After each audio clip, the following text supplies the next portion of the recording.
Buenos días, estimados alumnos. El día de hoy vamos a hablar de la parte 2 de nuestra unidad 1 que se refiere a ondas y sonido. ¿Cierto? En la primera clase hablamos de las características de las ondas, pero hoy día nos vamos a enfocar en la onda del sonido. Comencemos. ¿Qué es el sonido? El sonido se produce por la vibración de un objeto a través de un medio material. Por eso que el sonido es una onda mecánica, porque ésta necesita de un medio sólido, líquido o gaseoso para propagarse. Es importante señalar que los sonidos que se transmiten más rápido en los sólidos que en los líquidos y más rápido en los líquidos que en los gases. Esto debido a que cuanto más juntas estén las partículas en un medio, estas transmiten la energía de manera más rápida. ¿Por qué el sonido es una onda longitudinal? También porque las partículas se mueven en la misma dirección de propagación, que el detalle lo vamos a ver a continuación.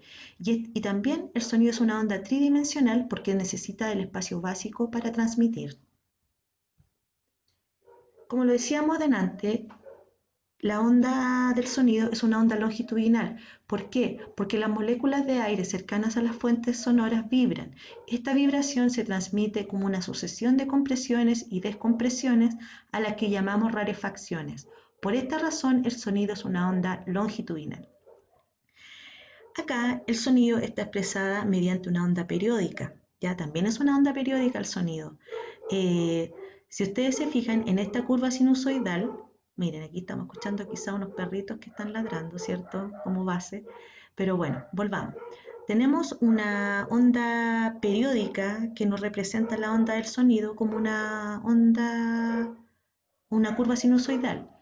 En los montes se presentan las compresiones, o sea, donde las partículas están más juntas, por lo tanto están vibrando de una manera más rápida, mientras que en los valles de esta onda se encuentra la rarefacción, o sea, la zona de descompresión de las moléculas. Recordemos ciertas cosas. El sonido es una onda mecánica ya que se transmite a través de un medio material, sólido, líquido o gaseoso. Además, todas las ondas tienen elementos o características espaciales y temporales. Las características espaciales son la amplitud y la longitud de onda, que se miden en metros, y las temporales son el periodo, la frecuencia y la velocidad de onda, o rapidez de propagación de la onda. Con respecto a la propagación del sonido, es correcto afirmar que se transmite por A. Solo en ambientes gaseosos, lo que es falso. Con mayor rapidez en los líquidos que en los sólidos, falso, porque en los sólidos la rapidez del sonido es mayor. Con menor rapidez en el aire que en los líquidos. Eso es verdadera, porque fíjense cómo le están haciendo la afirmación. Es menos rápido en el aire que en el líquido, y eso es verdadero. Bien, como ya encontramos la alternativa verdadera, que es la C, acá debajo en la solución, ¿cierto? Dice, veamos que el sonido necesita un medio material para transmitirse, sólido, líquido o gaseoso, por lo tanto la A es incorrecta. Por otro lado, la frecuencia de un sonido no cambia al pasar de un medio a otro. Por ejemplo, del aire a un líquido no cambia, solo lo hace la longitud de onda y la rapidez de vibración. Bien, eso es súper importante, chiquillos. Recuerden que la frecuencia de vibración nunca cambia al pasar de un estado a otro. Bien, además se sabe que la velocidad de propagación de un sonido es mayor en medios más rígidos, lo que hace a la opción C la correcta y por la misma razón la opción B incorrecta.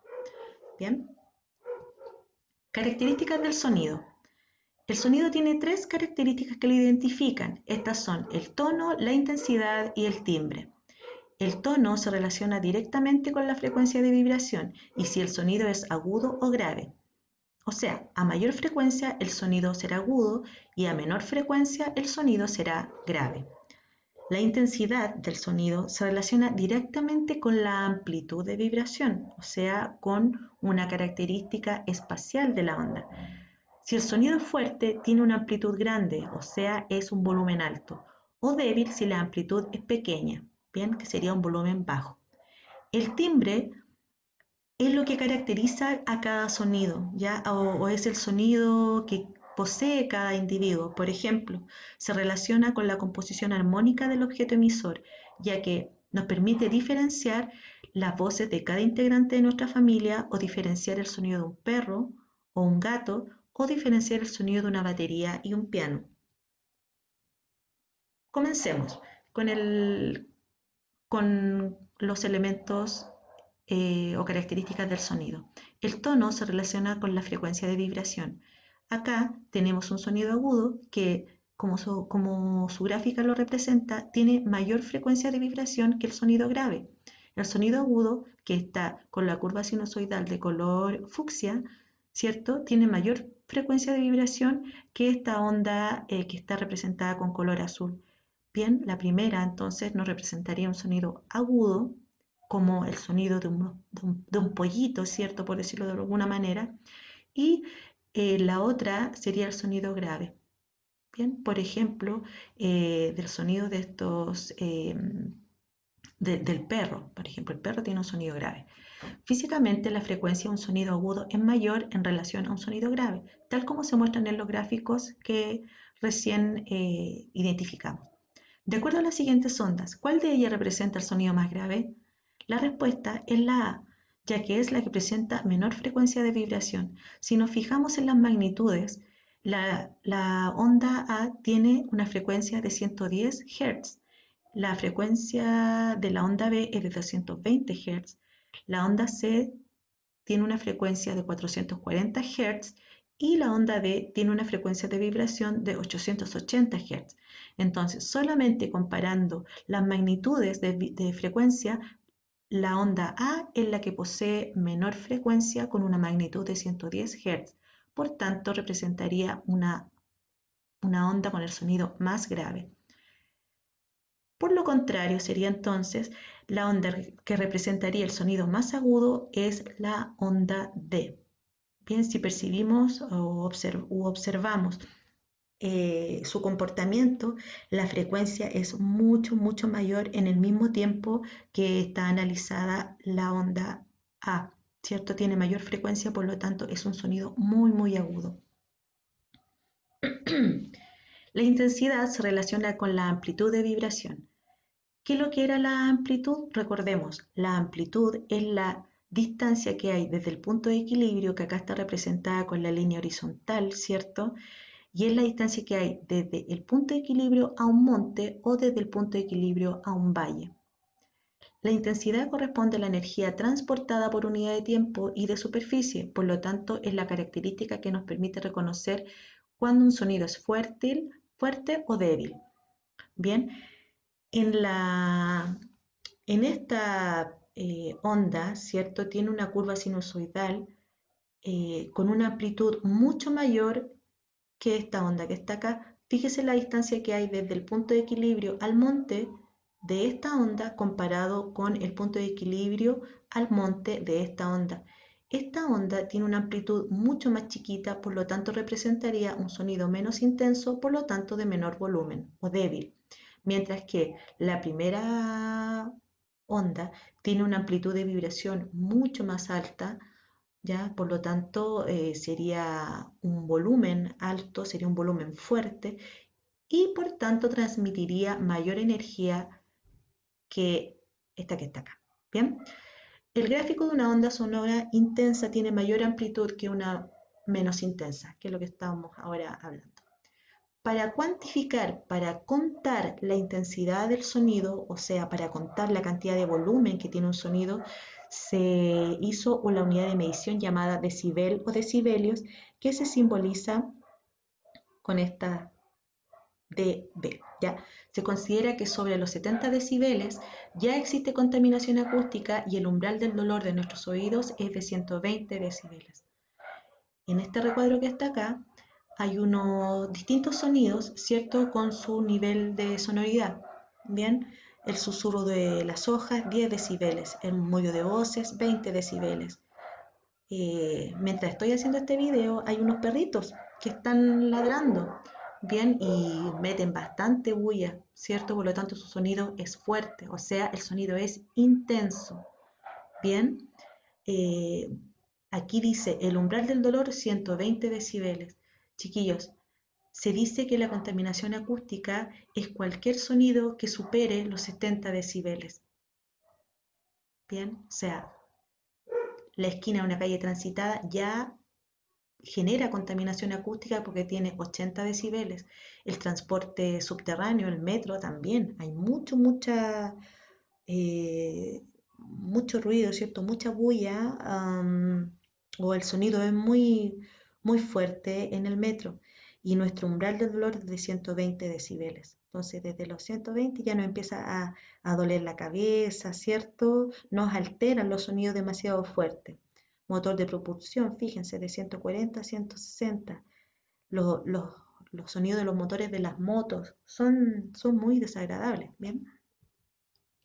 El timbre.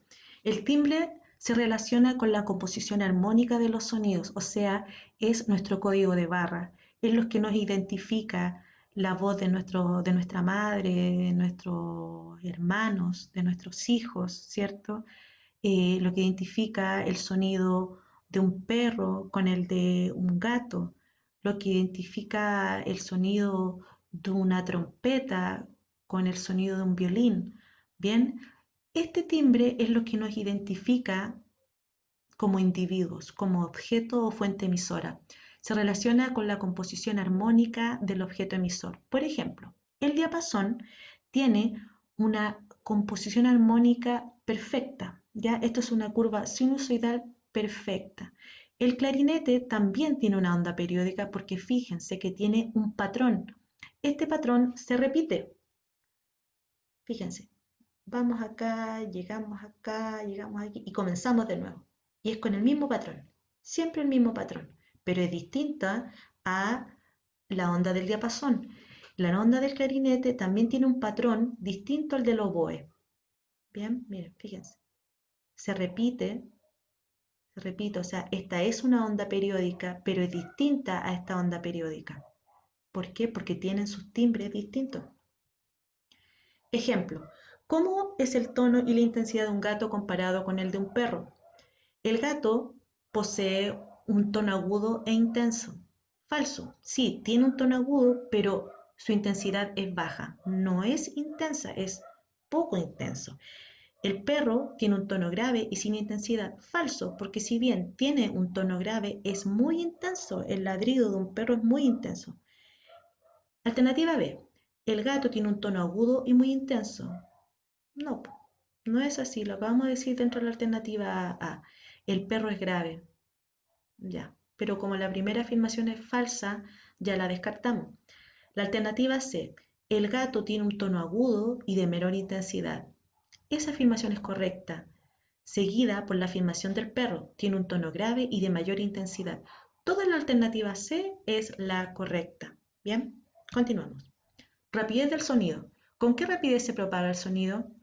Ya hemos estudiado que el sonido es una onda que se requiere de un medio material para su propagación. ¿Cuál es su rapidez y de qué factores depende ella? Bueno, vamos a recordar, ¿cierto? En los días de tormenta eléctrica, ojalá que llueva un poquito más, de hecho, pero en las tormentas eléctricas, cuando el sonido producido por una descarga eléctrica, que es el trueno, es percibido después de la luz generada en dicha descarga. O sea, primero es el relámpago o el rayo, ¿cierto? Y después viene el sonido, que está representado por el trueno.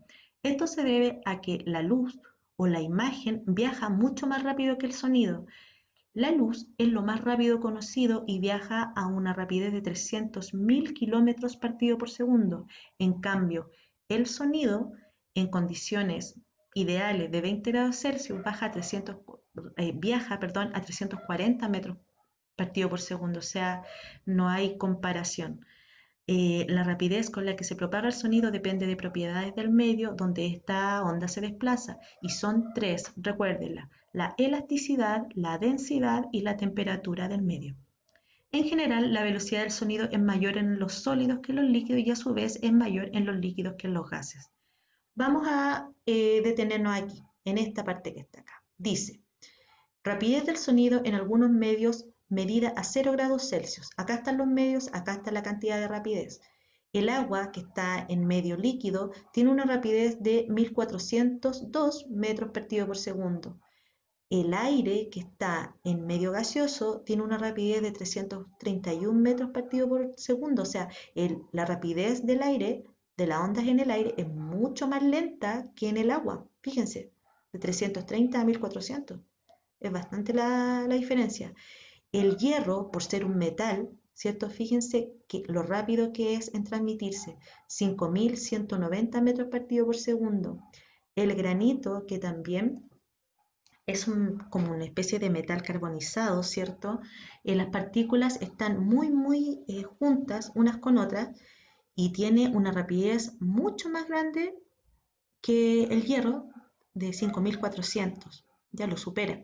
Y la madera, si bien por ser un sólido, pero es un material orgánico, las partículas están distribuidas de distinta manera y obviamente no tan juntas como en el granito o en el hierro, y tiene una rapidez de 3.900 metros partido por segundo.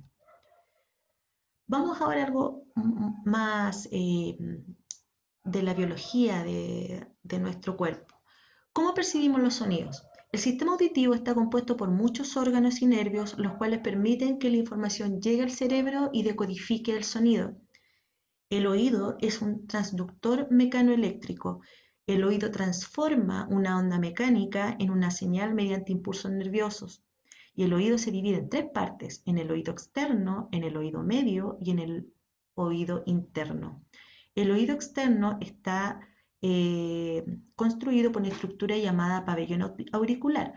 Bien, luego las ondas viajan por el canal auditivo transmitiéndole su energía a una membrana denominada tímpano, lo que vibra en la misma frecuencia que las ondas sonoras, pasando ahora al oído medio. El oído medio está conformado por el tímpano y los tres huesecillos más chiquitos de nuestro cuerpo humano: el yunque, el martillo y el estribo. Las vibraciones del tímpano son transmitidas hacia un sistema interconectado de tres diminutos huesecillos, los más pequeños del cuerpo humano: el martillo, el yunque y el estribo. En conjunto, estos huesos tienen la función de amplificar mecánicamente la vibración del tímpano.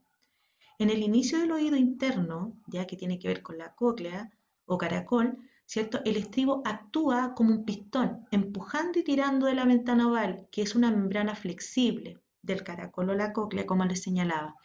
Estos movimientos crean dentro del líquido del caracol, que se llama perilinfa, las ondas de presión que transfieren su vibración al órgano de Corti.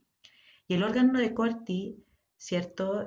Pertenece al oído interno, igual que la cóclea, y acá ocurre lo siguiente: fíjense, produce que las células ciliadas que se encuentran en la membrana de dicho órgano también vibren y con ello emitan impulsos nerviosos, o sea, señales eléctricas, que viajan a través del nervio auditivo hasta el cerebro, donde la señal es interpretada como un sonido. Fíjense lo maravilloso que es el sentido de la audición, el sentido del oído. Tecnologías correctivas de la audición. Bueno, no todos, ¿cierto?, tenemos la suerte de escuchar, ¿cierto? Hay mucha gente que tiene deficiencias en su audición y hay otras que no tienen nada de audición. Ya, y es lamentable, pero con el ayudo de la ciencia, ¿cierto? El estudio de la ciencia, se han generado nuevos mecanismos para poder ayudar en cierta medida a estos tipos de disfunciones. Dice, muchas de las disfunciones auditivas se relacionan con daños al interior de la cóclea, ¿cierto? O sea, estamos hablando que eh, cuando hay realmente sordera es porque se produce a través o en el oído interno, ¿bien? En particular en la cóclea y las células ciliadas. Antiguamente, las sorderas asociadas a daños en el oído interno se encontraban fuera del alcance de la medicina. Sin embargo, hoy en día es cada vez más usual utilizar un dispositivo que permite corregir este tipo de sorderas, que es el implante coclear. Este sistema electrónico funciona de manera distinta a un audífono que amplifica sobre el sonido. El implante coclear lo que hace es que, bueno, se instala de manera quirúrgica en el cráneo y está conformado por un micrófono que recoge las señales auditivas del entorno. Es un microprocesador y tiene un electrodo que estimula el nervio auditivo enviándoles las señales eléctricas.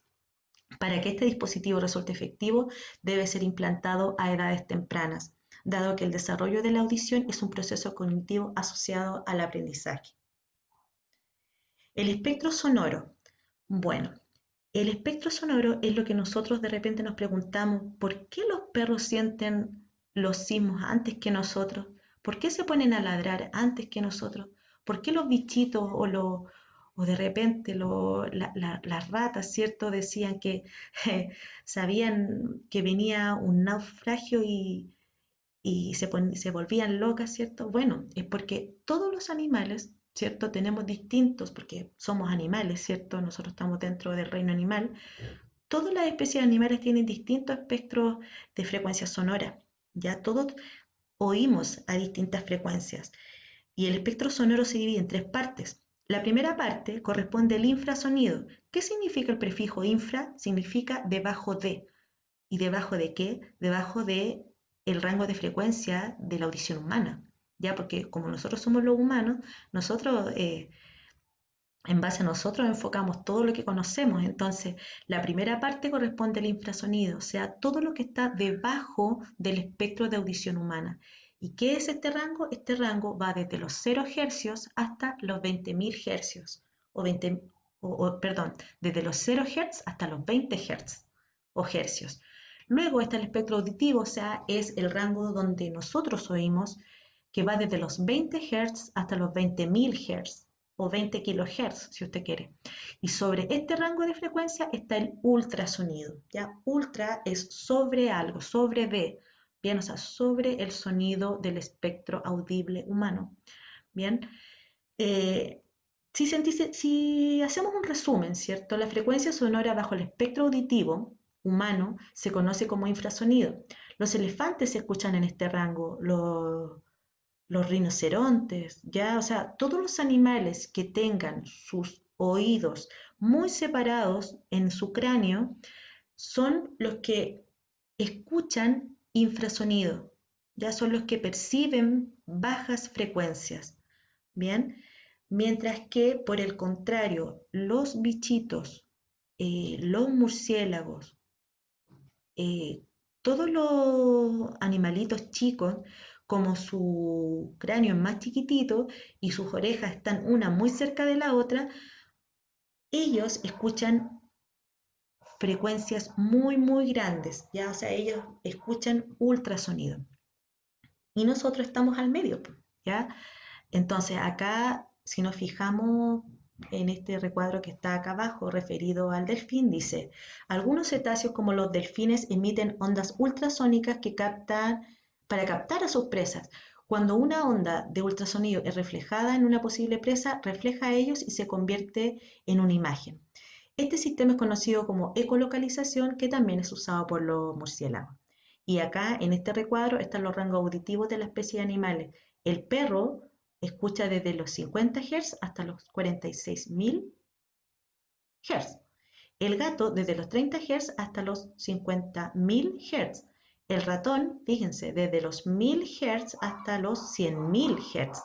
El murciélago desde los 3000 Hz a los 120.000 Hz.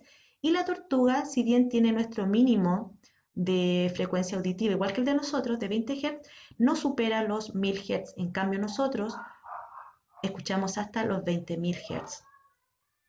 Acá tenemos ejercicios de actividades online que están en la página de Puntaje Nacional y que las vimos en las guías anteriores.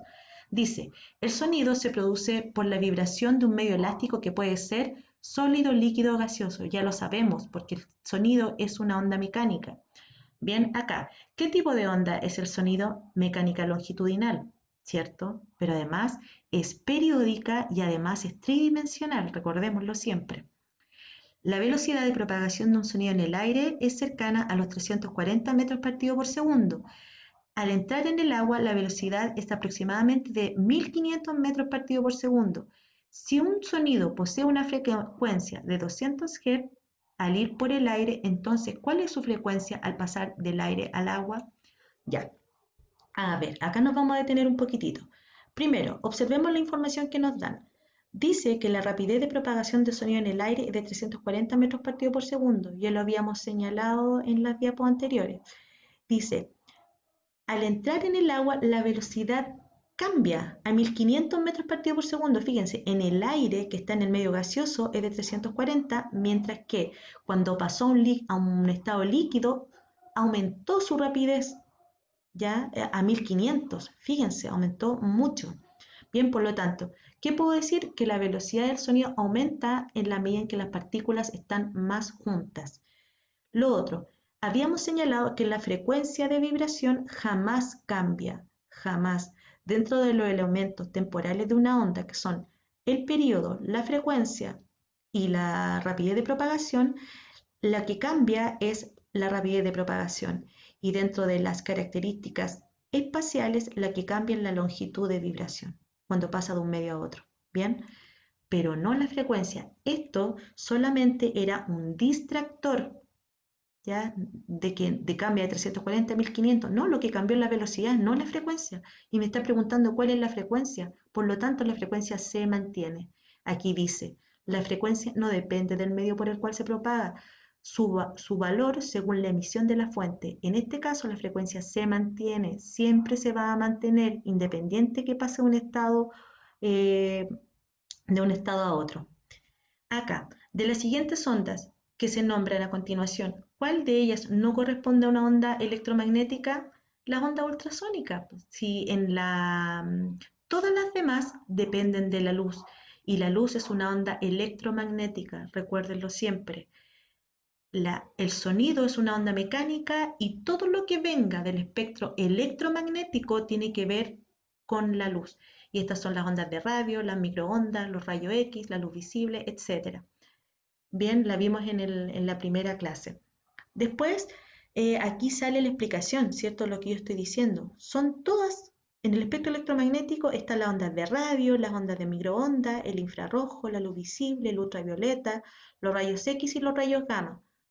Pero no está el ultrasonido. El ultrasonido tiene que ver, como su nombre lo indica, con el sonido, y el sonido es una onda mecánica. Bien, ahora el ultrasonido nos da el rango de frecuencia mayor a 20.000 Hz, recordemos. Propiedades del sonido.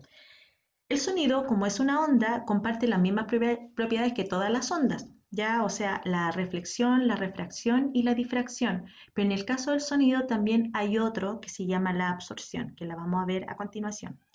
La reflexión del sonido corresponde a que cuando una onda incide sobre una superficie, acá tenemos como una especie de mesa de concreto y la onda incidió con esta flecha roja.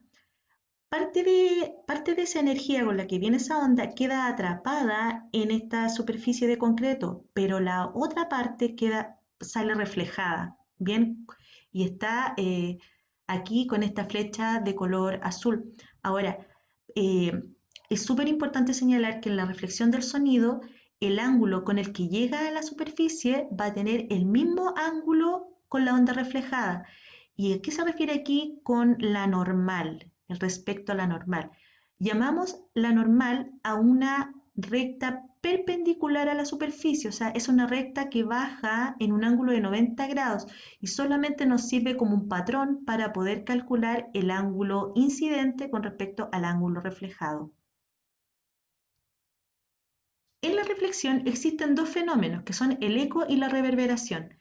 El eco, ¿cierto? Nosotros siempre lo relacionamos a cuando vamos a una montaña, gritamos, ¿cierto? Y lo mismo que dijimos se nos repite. Bueno, esto se sintetiza en estas palabras que son muy ciertas. Dice, al emitir un sonido intenso en una zona montañosa, se puede percibir que regresa a nuestros oídos, pero con cierto desfase de tiempo. Este fenómeno es el eco y ocurre cuando la superficie en la que se refleja el sonido está lo suficientemente lejos. Quiero señalar que para que exista eco tiene que haber una distancia mínima de 17 metros hacia arriba. Bien, o sea, usted puede estar en un recinto bastante amplio quizás, pero si no tiene una distancia desde la fuente emisora hasta la pared de este recinto que no sea, no sé, pues si hay 16 metros no se produce eco, es sobre los 17 metros. Algunos animales, como los murciélagos, emplean la reflexión del sonido con la ecolocalización para desplazarse y cazar, y también para sobrevivir, por supuesto. Mientras que la reverberación se produce cuando un frente de ondas, o sea, una onda sonora, se refleja en muchas partes, como por ejemplo el techo, el suelo, las paredes de un recinto cerrado, en las bancas, como una iglesia o una catedral. y corresponde a la persistencia del sonido después de que la fuente ha dejado de emitirse. El efecto es más notorio si el recinto es de mayor tamaño, dado que los tiempos entre que se emite el sonido y se generan las múltiples reflexiones son mayores. ¿Y qué trae como consecuencia? Bueno, trae como consecuencia una deformación del sonido. El asunto es que no entendemos nada de lo que se dijo. Bien, suele ocurrir. Absorción del sonido. Esta es una propiedad que se adiciona a las propiedades básicas de las ondas, que son la reflexión, la refracción y la difracción. La absorción del sonido, en este caso, se produce cuando parte de la energía sonora queda atrapada o confinada en una determinada superficie. La superficie absorberá mejor el sonido mientras más porosa sea esta, ya que el sonido va a quedar atrapado en estas cavidades o intersticios. Por ejemplo, acá tenemos a un joven, ¿cierto?, que está tocando guitarra en un estudio de grabación, y este estudio de grabación tiene, las paredes están recubiertas con un material poroso como espuma plástica. Eh, por ejemplo, ustedes han visto muchas veces que cuando una banda quiere tocar en una cierta sala y no quieren meter bulla y no tienen mayores recursos, bueno, usan, ¿cierto?, estas cajitas de huevo, estas bandejas de huevo, y claro que sirven, porque tiene rugosidades, tiene estas intersticios o cavidades que queda atrapado el sonido. Sirve y está bien. Parte de la energía sonora absorbida por una superficie es transmitida al interior de ella, mientras que la otra es disipada. Refracción del sonido. La refracción, recuerde que es cuando una onda pasa de un medio a otro de distinta densidad. Ya recordemos que en la refracción existe un cambio en la velocidad de la onda y también en el cambio de su dirección. En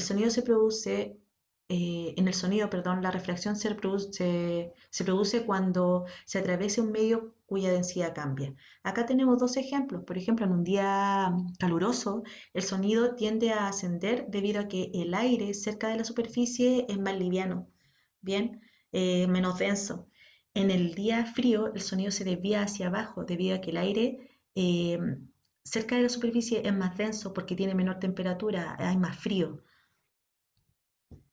Difracción del sonido. La difracción o difracción de las ondas ocurría cuando una onda pasaba por una abertura, generando que esta onda se dirigiera en distintas direcciones. Cuando una onda sonora atraviesa una pequeña abertura, por ejemplo una puerta o una ventana entreabierta, dicha abertura se constituye en un nuevo foco emisor y desde ahí se propaga en múltiples direcciones. Por ejemplo, acá en este dibujo que está aquí, ¿cierto? Eh, el sonido pasó desde una sala a la otra sala. ¿Por qué? Por la puerta. Bien, entonces se produjo una difracción, por tanto el sonido se propagó en múltiples direcciones. El efecto Doppler. Esto de Doppler se escucha en muchas ocasiones, pero se refiere básicamente a lo que nosotros vamos a plantear ahora. ¿Has notado que cuando un automóvil o un autobús que pasa frente a ti, el sonido emitido por este automóvil o esta carro bomba o esta ambulancia experimenta un cambio de tono de agudo a grave, dependiendo de la distancia que se encuentre respecto a ti? Este fenómeno es perceptible solo cuando una fuente sonora se mueve rápidamente respecto a un receptor y es conocido como efecto Doppler, en honor al físico austriaco Christian Doppler, que vivió desde 1803 hasta 1853. 50 años. Bueno, su vida fue bastante corta. Vamos a lo que nos convoca. Efecto Doppler. Dice, imaginemos que una fuente sonora se encuentra detenida respecto de dos receptores. La frecuencia del sonido que ambos perciben es la misma. Chiquillos, nos vamos a enfocar en este dibujo que está acá. Fíjense que el individuo que está aquí con respecto al individuo que está aquí están a la misma distancia del carro bomba. Fíjense el comportamiento de la frecuencia de onda. Es igual de aquí hacia atrás y de aquí hacia adelante. La frecuencia es la misma. Bien, por lo tanto están los dos escuchando lo mismo. Pero ¿qué pasa? Que cuando este carro bomba comienza a avanzar y se acerca a este individuo de la derecha, la frecuencia se va haciendo más comprimida, ya o sea, aumenta su frecuencia de onda, mientras que esta está disipada, bien, la frecuencia está como más alejada. Y como está más alejada, la frecuencia es menor, por tanto, el tono se vuelve grave, mientras que más cercana la frecuencia se vuelve mayor, por tanto, el sonido es más agudo. En eso consiste el efecto Doppler, que es lo que acá está. Dice, el receptor que ve alejarse la fuente percibirá un tono más grave, mientras que obviamente el que esté más cerca tendrá cierto un sonido mucho más agudo. Este fenómeno es conocido como efecto Doppler. Y acá tenemos a un patito que está, cierto, nadando tranquilamente. Fíjense que en la medida que va avanzando, las ondas están como más juntitas. Bien, entonces aquí hay mayor frecuencia de vibración que en la medida que se va alejando, las ondas se van disipando. Bien, por lo tanto aquí habría un tono agudo, por decirlo de alguna manera, porque la frecuencia es mayor, mientras que acá habría un tono grave, ¿cierto? Porque la frecuencia es menor. Bien. Aplicaciones tecnológicas del sonido. Son muchas. A través de la historia, ¿cierto? La ciencia cada vez va haciendo que nuestra vida sea un poco más llevadera y también aumenta nuestra calidad de vida. A continuación, ¿cierto? Voy a hablar sobre algunos avances tecnológicos. El sonar, ¿cierto? Que es el acrónimo de Sound Navigation and Ranging, es la navegación y el alcance por sonido. Es un dispositivo utilizado en la navegación y exploración submarina. ¿En qué consiste este dispositivo? Bueno, este dispositivo emite ondas sonoras de baja frecuencia, o sea, de infrasonido, y estas son reflejadas principalmente por los objetos que se encuentran bajo el agua, regresando esta onda como, como regresando a la embarcación, ¿cierto? O al submarino en forma de eco. Y con esta información se, se traduce en una imagen. Ya, por ejemplo, aquí esta embarcación aplicó su sonar, ¿cierto? Empezó a chocar con todos los objetos que estaban debajo del mar y finalmente se hicieron una imagen de el fondo submarino. Bien, pero así como nos sirve para muchas cosas el sonar, también ha provocado que la fauna marina sea desfavorecida. Por eso que muchas veces vemos ballenas que están varadas, ¿cierto? Porque ellas también eh, se confunden porque las ondas se traslapan, se producen interferencias de ondas, lo que produce que ellas también se confundan y cambien su curso eh, cotidiano, su curso natural. Los delfines también se confunden y bueno, lamentablemente se provocan estas cosas y ojalá lo podamos cambiar.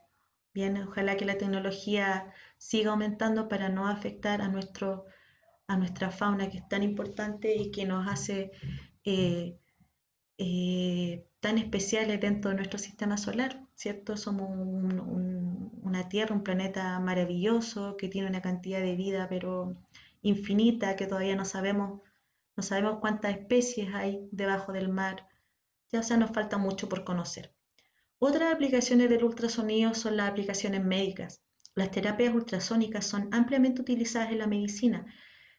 La litotricia es la terapia con ultrasonido y consiste, por ejemplo, en destruir los cálculos que son pequeñas piedras que se depositan o en el riñón, en la vejiga o en la vesícula, que son tan dolorosas, y una forma de destruirlas es mediante esta técnica.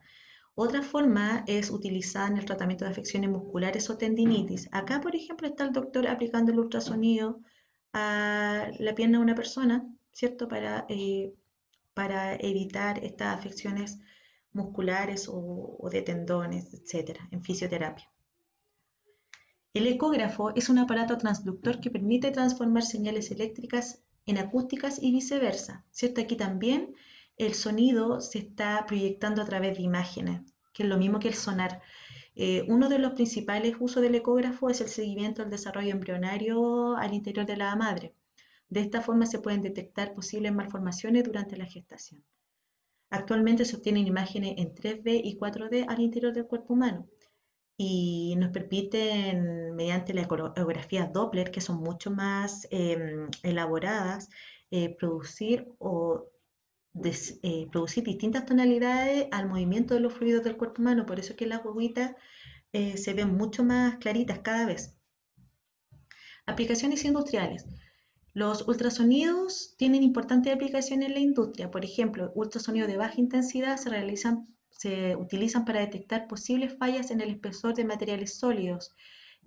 Ultrasonidos de alta densidad eh, permiten la esterilización de material de laboratorio que permite la destrucción de bacterias y otros microorganismos. Los ultrasonidos de muy alta intensidad permiten realizar soldaduras mecánicas y modelar figuras, como por ejemplo esta niña aquí que está trabajando con esta especie de piedra. Bueno, aquí dice, aplicaciones en el tratamiento de alimentos. En el tratamiento de productos alimenticios, en los últimos años se ha desarrollado una técnica consistente en la aplicación de ultrasonido. Este procedimiento se llama procesado mínimo y sirve para destruir los microorganismos que descomponen los alimentos sin modificar la apariencia externa de estos. Bien, eh, acá dice las ondas ultrasónicas destruyen la membrana celular de los microorganismos y en consecuencia esterilizan los alimentos. O sea, ¿para qué sirve el ultrasonido en los alimentos? Para esterilizarlos. Bien. Bueno, en esta lección y observación de este video has estudiado el comportamiento e importancia de las ondas sonoras. Espero que te haya servido, que te haya gustado para entender qué es el sonido y la importancia en nuestra vida cotidiana. Muchas gracias por escuchar y observar y cuídate mucho. Un abrazo fuerte y a cuidarse. Adiós.